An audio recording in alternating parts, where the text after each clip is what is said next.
अजितदादांनी या मतदारसंघासाठी 1600 कोटी रुपयाची निधी या चंदगड आजरा गडिंग्लज भागाच्या विकासासाठी दिली. कुठेतरी त्याची जाणीव तुम्हाला आणि मला असणं ही काळाची गरज आहे. 40 वर्षाच्या कार्यकाळामध्ये या तालुक्यामध्ये एवढी निधी कदापि मिळाली नाही. 15 वर्ष माझे स्वतःचे वडील या मतदारसंघात आमदार होते.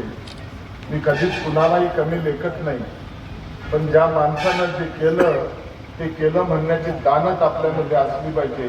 आणि ह्या अजितदादांनी आणि नामदार हसन मुश्रीफ साहेबांनी 2019ला जी मला संधी दिली आणि त्यामध्ये आदरणीय शरदचंद्रजी पवार साहेबांचा सुद्धा आशीर्वाद होता, आदरणीय संध्यादेवी कुपेकर आई साहेबांचा सुद्धा आशीर्वाद होता.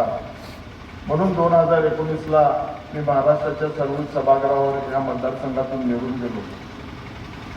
आज 1 वर्ष लोटलं, काय परिस्थिती निर्माण झालेली आहे.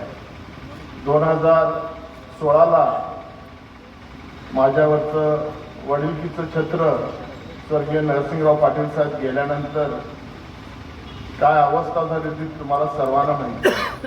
पण तुम्ही सर्वांनी नरसिंहराव पाटलांच्यावरती निष्ठा आणि श्रद्धा ठेवणाऱ्या सर्व कार्यकर्त्यांनी मला तळ हाताच्या फोडासारखं जपलेलं आहे. आणि त्यानंतर जर काय वडिलकीचं छत्र कुणी मला दिलं असेल ते फक्त आणि फक्त आदरणीय अजितदादा पवार साहेबांनी. 28 तारखेला दुर्दैवी घटना घडली. एक विमान अपघातामध्ये दादांचा प्राण गेला.